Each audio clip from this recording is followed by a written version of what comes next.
Good afternoon and welcome to the Daily Journal Capitol View webcast. I'm Chris Kiefer, managing editor for multimedia here at the Daily Journal.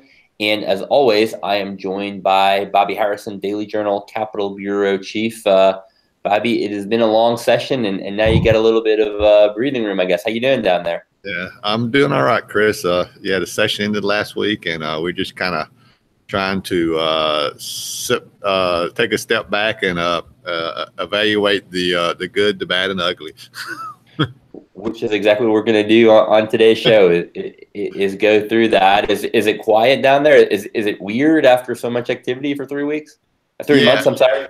Yeah, I mean, but this is kind of like part of my season. I've been doing this so long that I'm you get used to it after a while. There's sort of a flow to the year, and this is probably about a month's period where a lot of time will be spent just kind of looking at what happened during the session and kind of analysis and evaluating that. But it's especially the day after Easter. Some schools are still out, so there's some people the Capitol probably even in some ways even less activity than would normally be. But there's to offset that, there's more tourists in the Capitol today. Somebody's waving across the rotunda at me right now. There you go. Smile. You're on Capitol View. Yeah. Bobby, let's do exactly what you were saying. Now's the time to do is looking back at the 2018 session. You've written a couple of stories about it recently over the weekend, kind of recapping. It seems like the first thing, and when people look back at the 2018 session, maybe it's going to be known for what didn't happen more than what happened. Is that fair? Yeah. Of course, that's all in the eye of the beholder. Some of the stuff didn't happen. Some people would say was a good thing, while others would say that the fact that those changes didn't occur during the 2018 session would make the session a failure in some ways. But I think it would be remembered from my mind's eye for two big things that didn't happen.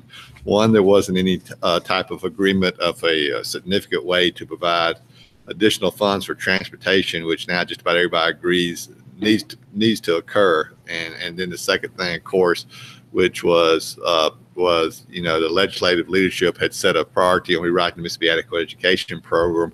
And of course, that didn't happen either. Now, some people would contend that was a good thing. Others, the legislative leadership would contend that was a bad thing. But those were in a lot of ways, those were the two primary issues of the 2018 session, and neither one of them were accomplished.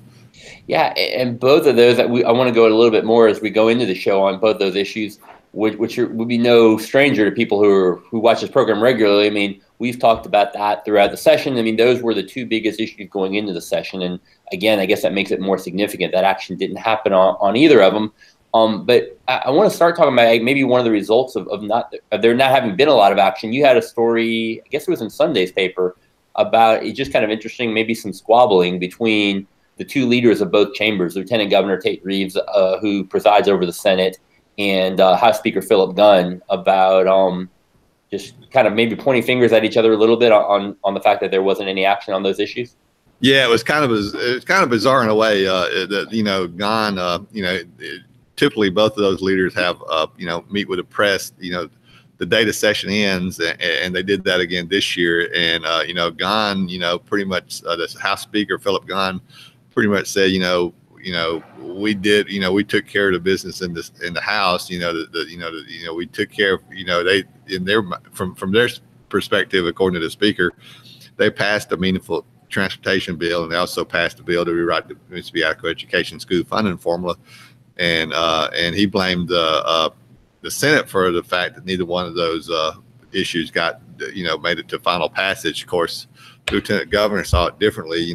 Especially on transportation, he said they passed he said they passed a transportation bill that would have had made real difference, but they couldn't reach agreement with the House on the particulars of the different versions of what the House passed and the Senate passed.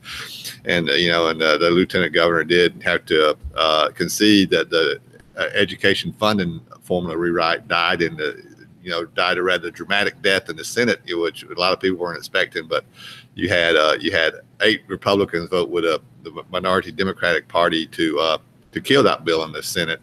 and so the speaker was kind of blaming those issues on the Senate and the throughout the session.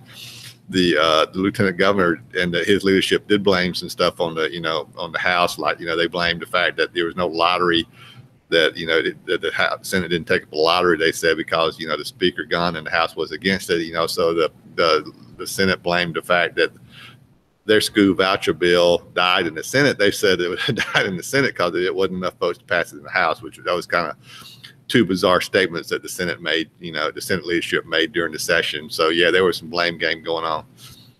Yeah, and that, I guess that wasn't the only squabble. The days after the session involving Lieutenant Governor Tate Reeves, I guess you also had a story, maybe it was on Saturday, as the potential gubernatorial showdown maybe heats up between Tate Reeves, who's kind of seen as the front runner for the Republican Party, and even more so as he didn't get the nomination for the U.S. Senate seat. It seems like he's focused more on the governor's race. And then for a long time, Attorney General Jim Hood, Democratic Attorney General, has kind of been looked at the Democratic front runner. There was maybe a war of words between the two of them in the days after the session about kind of how they characterized how it went. Yeah. Attorney General Hood blamed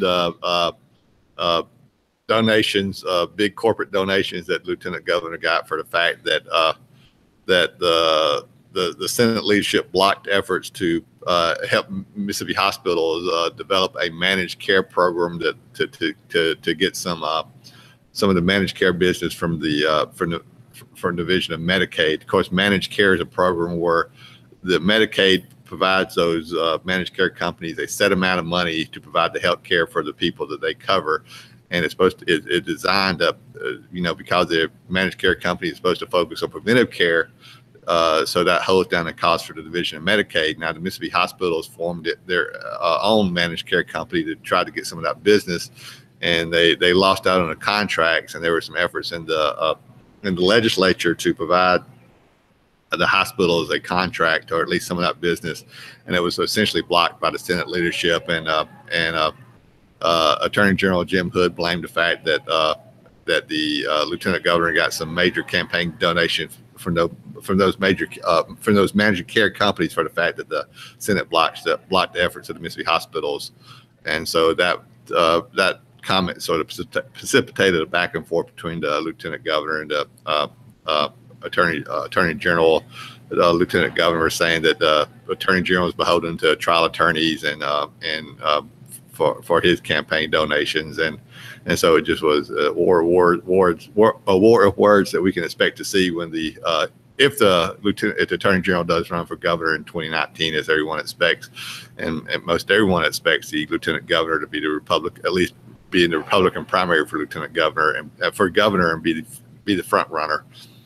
Yeah, in that primary for governor. So it may very well be a preview of what's to come. Yeah. Looking back now, but taking some of the major issues from the session, I guess we'll start off. Maybe we talked about what was not passed, and again, that's probably what's going to be remembered more.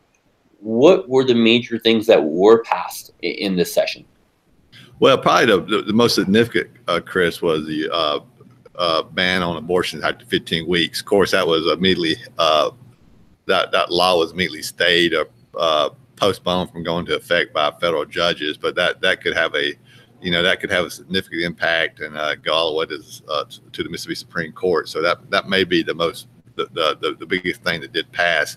The other things include, some changes to Medicaid, but as we spoke about, there was no major changes as far as the managed care companies because of, the big effort there was to give the hospitals who say they're struggling financially to give them a contract to kind of a managed care contract with Medicaid to try to bolster them economically. Of course, that was blocked. So, but there was a bill to sort of shore up Medicaid in some areas.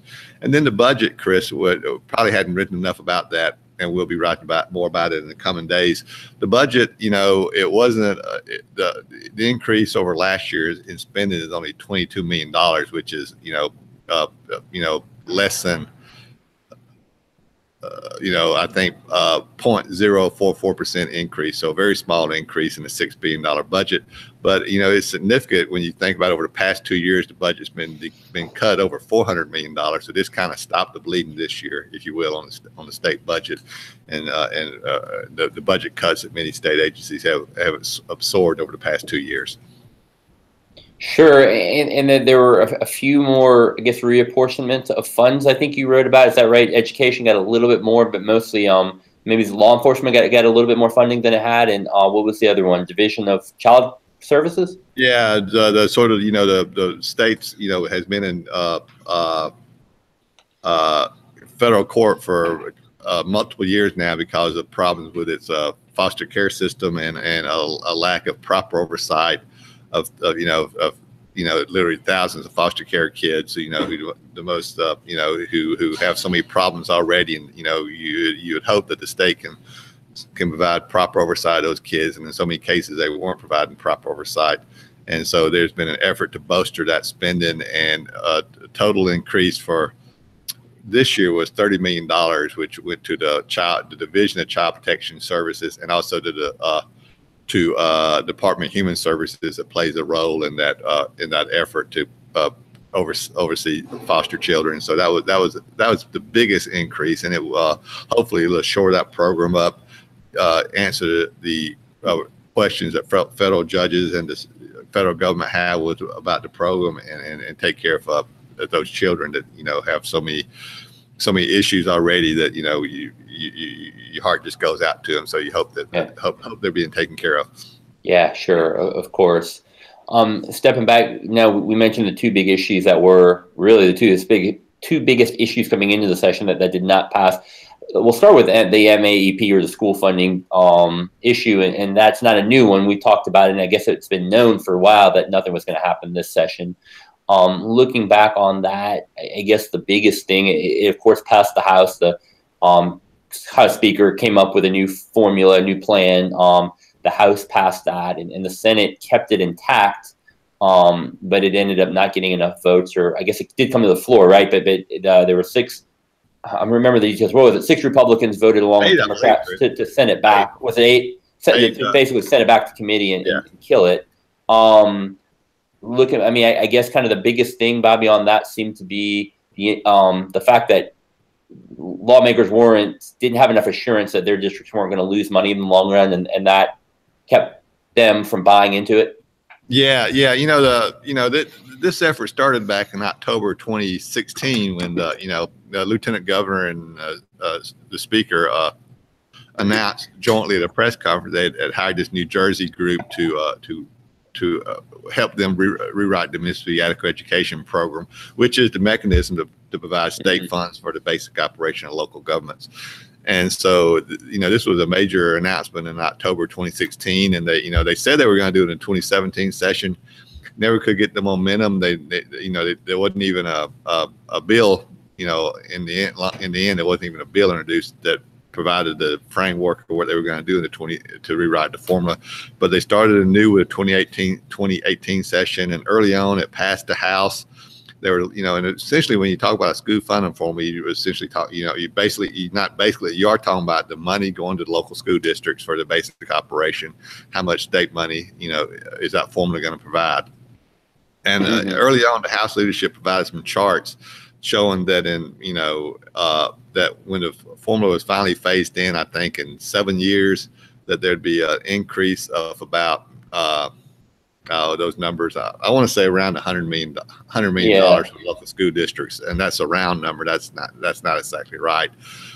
And so, based on those numbers, it passed the House early on, but then people started looking more closely at those numbers, realizing that a $100 million increase in a $2 billion program, really wasn't even covering the cost of inflation, Chris. And and then of course MAEP hadn't been fully funded, but twice since it was fully enacted in 2003. so people start saying, well, MAP actually produces more money, and then the growth they're going to provide in this program is not enough to cover inflation when it's fully enacted. So by the time it got to the Senate, a lot of the momentum have died. But you still had to think, with the leadership being completely behind this, that it was going to pass. But so it was still it was a shock when on the day the Senate brought it up for a vote, the Senate leadership brought it up for a vote. You just figured that they were going to bring it for a vote. They had the votes to pass it. But after about 10 minutes of debate, Senator Hobb Bryan, who was one of the authors of the original MAEP back in when it passed in 1997, made a motion to recommit it to committee, and with a limited debate, about 15 minutes of debate total, the vote was taken and it was sent back to committee. It was I think it was a shock to the Senate leadership, a shock to the House leadership, and it's really not clear now where it goes as far as future years. When Philip Gahn, who has been the sort of the chief, the most vocal proponent of rewriting the MAEP, when he was asked about what was going to happen, in coming sessions with the school funding formula, he said he didn't know, so the question, I think the question is lingering out there: will they try to pass it again in 2019, which will be an election year, or will they just forget about it for a while? I mean, I think everyone agrees.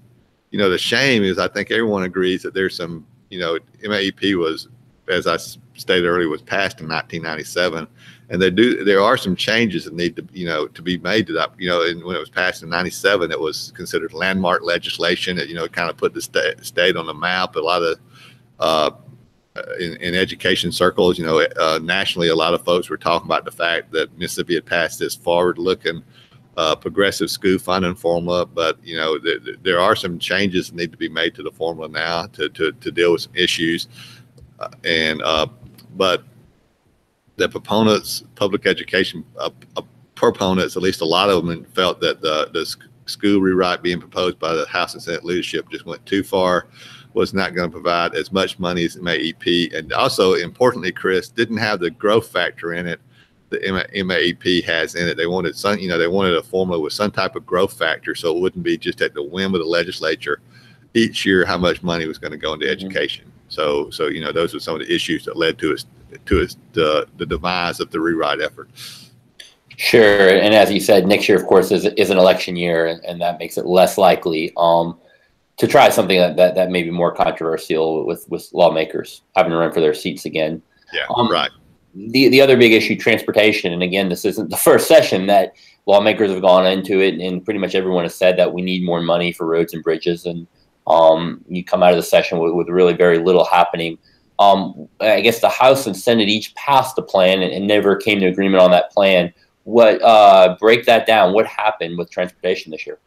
Well, in a nutshell, Chris, I mean, there's right now most of the state money for transportation comes from an 18.4 cent per gallon gasoline tax, and and everybody seems to agree that is no longer generating enough money to provide for not even for new roads, but just for maintenance of existing roads and bridges. So there's been an effort, going back longer than the rewrite of the MAEP has been ongoing. This is for multiple sessions. There's been efforts to provide more money for transportation, but the issue is that the legislative leadership and apparently a majority of both the House and Senate members are not willing to increase the motor fuel tax to pay for that, to pay for those road and bridge needs. So if they're not going to vote to increase taxes, they have to get that money from some sort of existing revenue.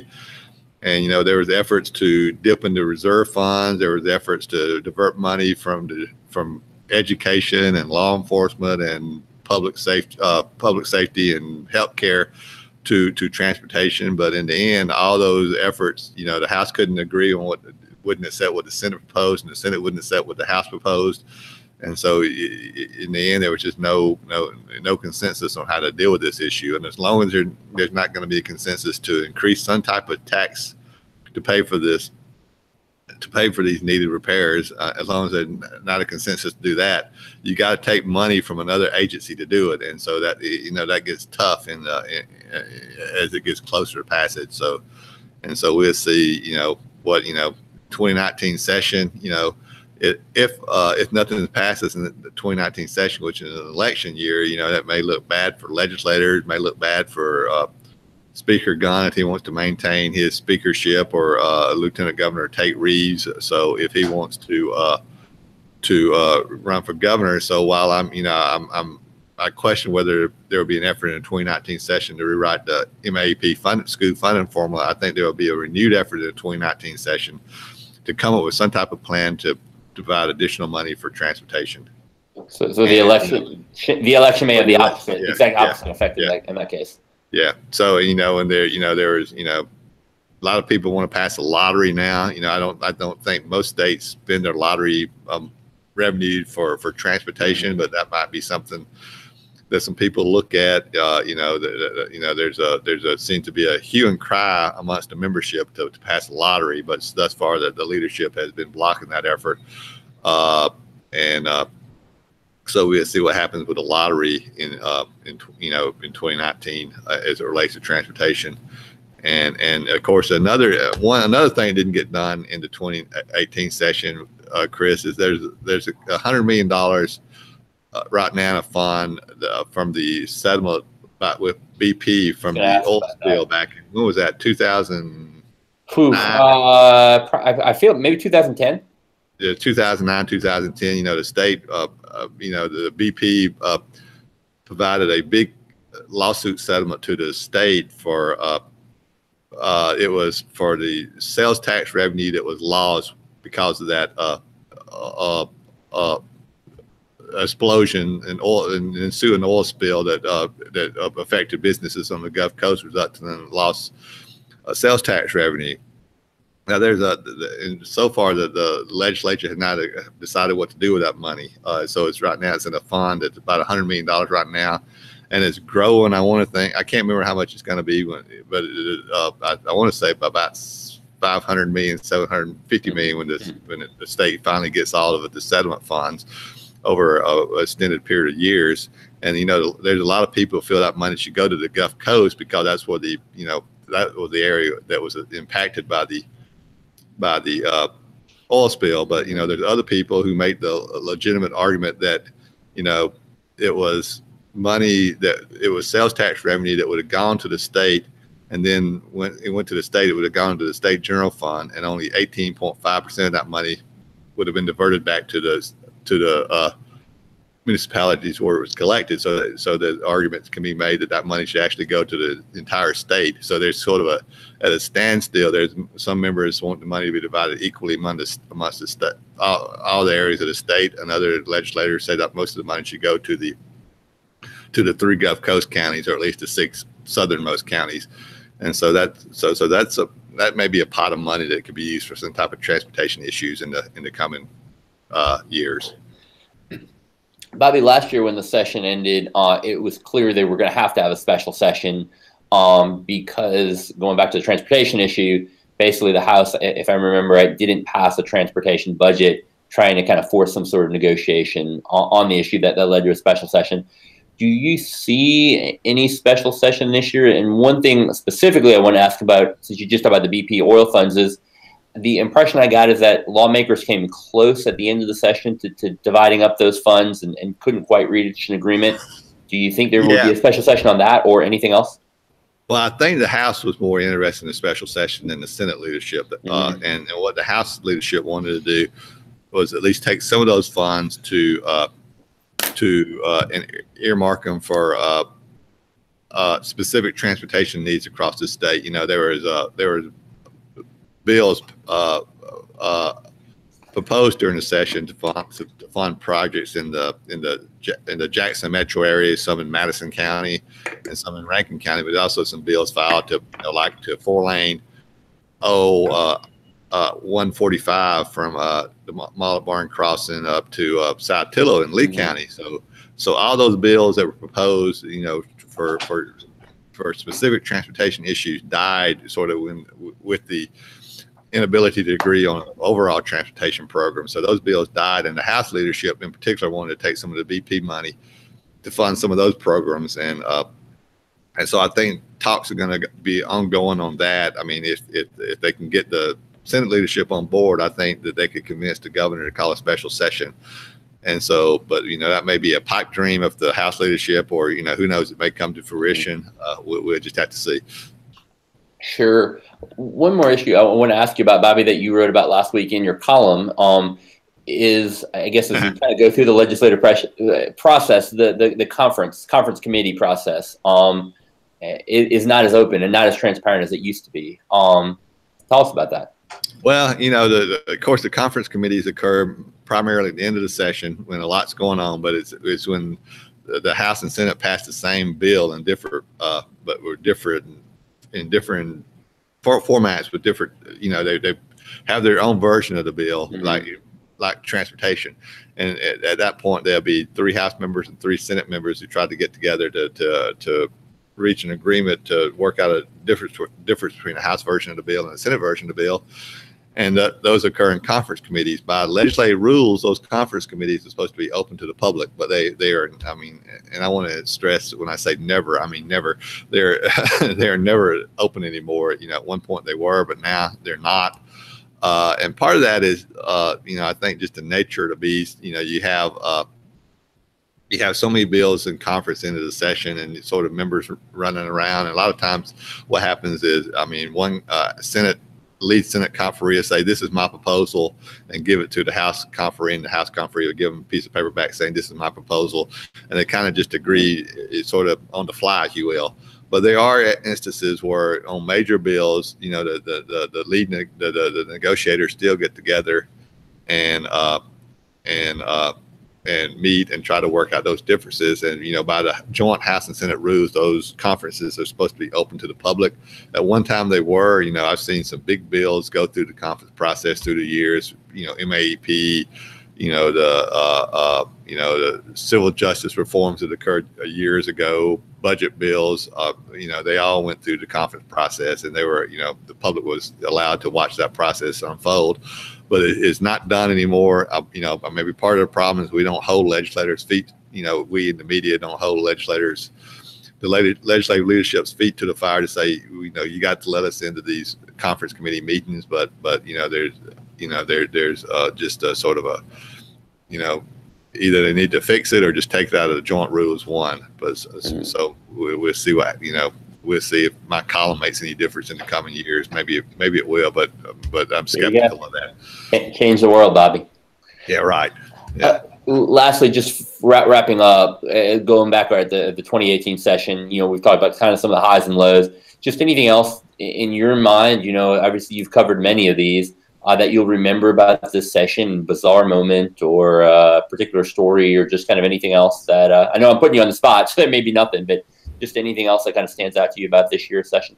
Well, going back to what we talked about, Chris, I do think that, especially in this age of, intense partisan politics that, occurs in, the Jackson Capitol, just like it does in Washington Capitol and throughout the nation, you don't have many votes where you're surprised about. And the vote on the rewrite of the MAEP formula, I just assumed when the leadership brought that up for debate on that day that it was, they had the votes to pass it. And so, that was very important legislation, whether you for it or against it. And so to see that vote, that was, that would go down to one of the most historic votes I've seen during my time here. So that was pretty amazing. And I guess it was kind of bizarre, as we talked about earlier, to hear the Senate leadership, blame the House when they didn't bring up bills on their end for votes. They blamed saying it was, there wasn't enough votes in the House to pass it, so we decided not to bring it up in the Senate. So that was kind of unusual too. So those are some of the things that stand out for me. Sure. Well, thanks again, Bobby, and thank you everyone for watching. That does it for another episode of Capitol View. We remind you, you can watch us. I guess we'll be figuring out our schedule now that we're through with the legislative session. I know we generally kind of keep going throughout the off season, but it's kind of scheduling. We may take some time off. We might kind of take some weeks off or whatever. So we'll kind of get together with Bobby and figure it out. And you can find those updates on our Twitter page, probably the best place to find them, at Digital Now, and we'll post updates on scheduling as we figure it out. But anyway, well, thanks again, and as always, we thank Bobby for his time. Thanks, Chris.